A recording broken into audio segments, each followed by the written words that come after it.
నమస్తే. ఇన్నాళ్ళు నన్ను సపోర్ట్ చేస్తూ, ఎంకరేజ్ చేస్తూ మీ ప్రేమని నాకు అందిస్తున్న ప్రతి ఒక్కరికి కృతజ్ఞతలు. అలాగే ఈ వీడియో కూడా ఖచ్చితంగా మీకు ఉపయోగపడుతుంది. లైక్, షేర్ అండ్ సబ్స్క్రైబ్ చేసి మీ సపోర్ట్‌ని నాకు అందించండి. అలాగే ఈ వీడియో పట్ల మీకున్న అభిప్రాయాన్ని కామెంట్ సెక్షన్‌లో కామెంట్ చేసి తెలియజేయండి. ఇప్పుడు వీడియోని చూద్దాం.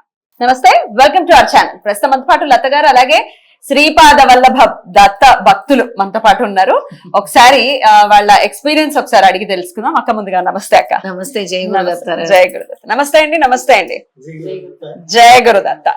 అయితే శ్రీపాద శ్రీవల్లభ దత్తపీఠం అసలు భారతదేశంలోనే మొదటి దత్తపీఠం అని చెప్పుకోవచ్చు. అంటే శ్రీపాదుడి రూపంలో దత్తపీఠాలు ఉంటాయి, కానీ శ్రీపాదుడి రూపంలో ఉన్నది లత గారు స్థాపించినటువంటి శ్రీపాద శ్రీవల్లభ దత్తపీఠం. అయితే అక్కడ స్వామి ఆ అందమైన రూపాన్ని చూస్తే అసలు రెండు కళ్ళు చాలవు అని అనిపిస్తుంది. చాలా ముగ్ధ మనోహరుడిగా అక్కడ కొలువు తీరి ఉన్నాడు. అయితే అక్కడ ఉండటమే కాదు, వచ్చినటువంటి భక్తులు, ఆర్తితో వచ్చినటువంటి భక్తులు ఎలా అయితే కోరుకుంటున్నారో, ఎవరైతే సమస్యలతో వస్తున్నారో చాలా చాలా త్వరితగతిన సమస్యల్ని తీర్చేస్తున్నారు అనటంలో ఎటువంటి సందేహం లేదు. వీరందుకు ఒక ఉదాహరణ అని చెప్పుకోవచ్చు. వారి ఎక్స్పీరియన్స్ ని ఈ రోజు మనతో పాటు షేర్ చేసుకోబోతున్నారు. అసలు ఎలా దర్శించుకున్నారు, ఎలా తెలిసింది దత్తపీఠం గురించి, అసలు ఏం జరిగింది వాళ్ళ జీవితంలో మిరాకిల్ అనేది తెలుసుకుందాం. అంతేనా? అంతే, తప్పకుండా. Before Sripada, after Sripada. అంతే, ఒక లైన్ ఉందా జీవితంలో? జీవితంలో ఓకే, ముందుగా మీ పేరండి? నా పేరు మోహన. మోహన గారు. సార్ మీ పేరండి? రాజేశ్వర్ గారు. చెప్పండి మోహన గారు, ఏంటి, ఎప్పుడు మీకు అసలు దత్తపీఠం గురించి ఎలా తెలుసు, లత గారి గురించి ఎలా తెలుసు, ఎలా మీరు వెళ్ళారు అక్కడికి? నేను రెడ్ టీవీలో చూసాను. మీ ప్రోగ్రామ్ ఎపిసోడ్లు మొత్తం చూస్తాను నేను. టెన్షన్ పడకండి, లేకపోతే ఒక పని చేయండి, ఇది ఇచ్చి అక్క మీరు ఏమీ లేకుండా మైక్ లేకుండా ఇది ఒకసారి పట్టుకోండి. కంటిన్యూ. ఎలా తెలుసు అసలు మీకు దత్తపీఠము, ఎలా తెలుసు లత గారు, మీరు ఎలా వచ్చారు ఇక్కడ? రెడ్ టీవీలో చూసాను, మీ ఇద్దరు ఎపిసోడ్లు చూస్తున్నాను. ఓకే, రోజు చూసేదాన్ని ఎపిసోడ్. ఓకే, రోజు చూసేవారు వీడియో? రోజు చూస్తాను. ఎప్పుడు వెళ్ళాలా అనుకునేదాన్ని. అట్లా చూసి వచ్చాను దత్తపీఠానికి. వెళ్ళాను. ఎటువంటి సమస్యలతో మీరు ఇబ్బంది పడుతున్నటువంటి సందర్భం, అసలు ఏం జరిగింది? హస్బెండ్ కి హెల్త్ బాగాలేదు, బ్రెయిన్ లో నరం డ్యామేజ్ అయింది. దానికోసం నాకు కూడా కొంచెం హెల్త్ బాగుండడం లేదని తీసుకొని వచ్చాను అమ్మ దగ్గరికి. అక్కడికి వచ్చాక వచ్చిన రోజు కూడా షేక్ అవుతున్నారు, కూర్చోడానికి గానీ చాలా ఇబ్బంది పడుతున్నారు. ఇక్కడికి వచ్చిన కాడ నుంచి చాలా బాగుంది, కొంచెం నడవడం గానీ హెల్త్ కూడా చాలా బాగుంది. ఇద్దరికి కూడా స్వామిని చూస్తే మీకు అనిపించినటువంటి ఎలా అనిపించింది? చాలా మనశ్శాంతిగా ఉంది. వచ్చేటప్పుడు ఎంతో బాధతో వచ్చాము, కానీ ఆ టెన్షన్ ఇప్పుడు లేదు. ఓకే, ఇప్పుడు ప్రశాంతంగా, చాలా ప్రశాంతంగా ఉంది. ఒకసారి వారితో కూడా మాట్లాడతాను. నమస్కారం అండి. నమస్కారం. నా పేరు రాజేశ్వర్ అండి. నాకు హెల్త్ ప్రాబ్లం ఉంది. ఏంటండి ప్రాబ్లం? ఈ హెడ్ లో నర్వ్ ప్రాబ్లం ఉంది. Nerve problem. ఓకే. దానికని నేను చాలా బాధపడుతూ ఉండేవాడిని. అట్లాగే మేమిద్దరం కలిసి తెప్పించడానికి రావాలి అని అనుకున్నాము. అయితే మేము అడ్రస్ తెలియదు, మేము మీ టీవీలో చూసాము. చూసినా కానీ మాకు క్లియర్ గా అనిపించలేదు. ఆ తులసి రెసిడెన్సీ అనగానే మమ్మల్ని ఎక్కడికో తీసుకెళ్లాడు. ఇంకా తను మా మిస్సెస్ ఏంటంటే, తను స్వామి నాకు ఎట్లాగైనా అడ్రస్ దొరికే విధంగా చెయ్యి అని చెప్పేసి అనుకుని దండం పెట్టుకుంది. దండం పెట్టుకున్న తర్వాత నేను వెతికాను, ఏది మీ ఛానల్లో వెతికేసరికి నా దొరికింది. అయినా పర్లేదు, ఎక్కడికి వెళ్తే దగ్గరికైనా దూరమైనా ఎక్కడైనా ఇంకాస్త దూరమైనా వెళ్ళొచ్చు కదా అని చెప్పేసి బయలుదేరేసరికి అక్కడికి తీసుకెళ్లారు. మాకు తెలియలే, తను కంగారు పడింది. అయినా పర్లేదు నువ్వు వెళ్దాము అని చెప్పేసి అక్కడ ఒకతను మమ్మల్ని గైడ్ చేశాడు, ఇలా వెళ్ళాలి అని. అలాగే మేము దత్తపీఠానికి వెళ్ళాము. వెళ్తుండగా ఒకతను కూడా దత్తపీఠానికి వస్తా ఉన్నారు. శ్రీధర్ గారు అనుకుంటాను. తను మమ్మల్ని తీసుకెళ్ళి మేము కూడా వెళ్తున్నాం, రండమ్మా మేము కూడా వెళ్తున్నామని తీసుకెళ్ళి ఇంకా అమ్మగారి దగ్గరికి వెళ్ళాము. వెళ్ళి మేము స్వామిని చూసాం. అసలు నేను ఎక్కడ కూడా ఇంత ఇంప్రెస్ అవ్వాల. అట్లాగా ఇప్పుడు ఏంటంటే స్వామిని చూసేసరికి ఇప్పుడు మాకు మా పరిస్థితులు చాలా దారుణంగా ఇప్పుడు తన ఆరోగ్య పరిస్థితి రోజు రోజుకు ఏమవుతుందో, ఒక రోజు ఒక మాదిరిగా, ఇంకో రోజు ఒక మాదిరిగా, అంటే రోజు ఒక సమస్య. ఆ సమస్యలన్నీ ఇప్పుడు లేవు.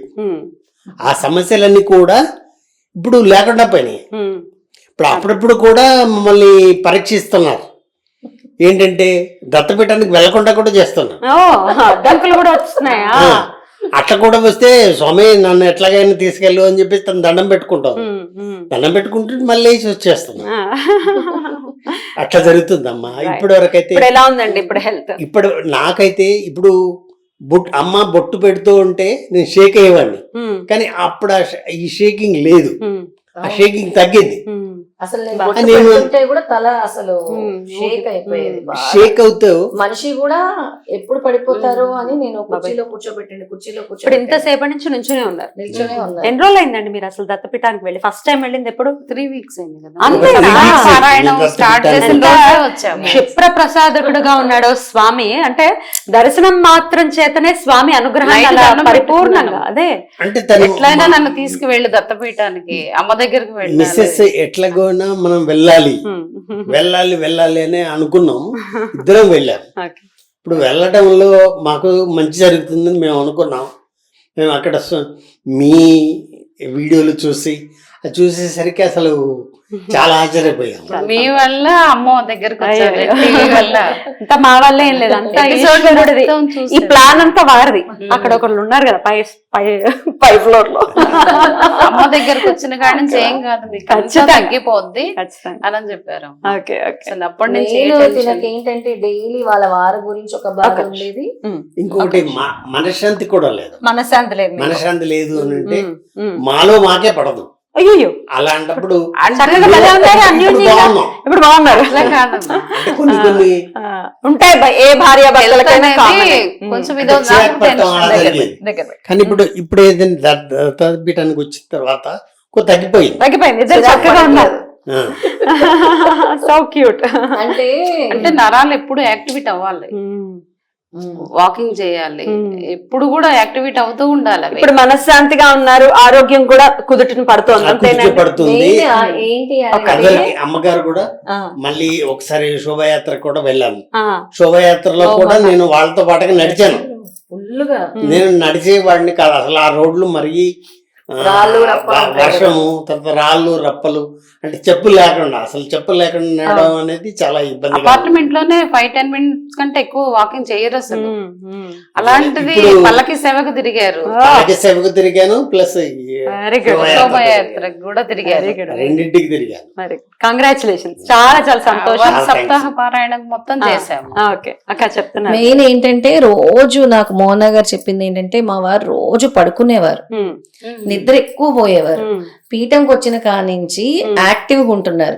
అలా నిద్రపోవటం వల్ల ఆయన అసలే బ్రెయిన్ ప్రాబ్లం ఉంది, ఇంకెక్కడ దానికి ఇదవుతారని వీడు రోజు టెన్షన్ పడి రోజు గుండెల్లో దడ, ఆ భయానికి దడ ఉండేది.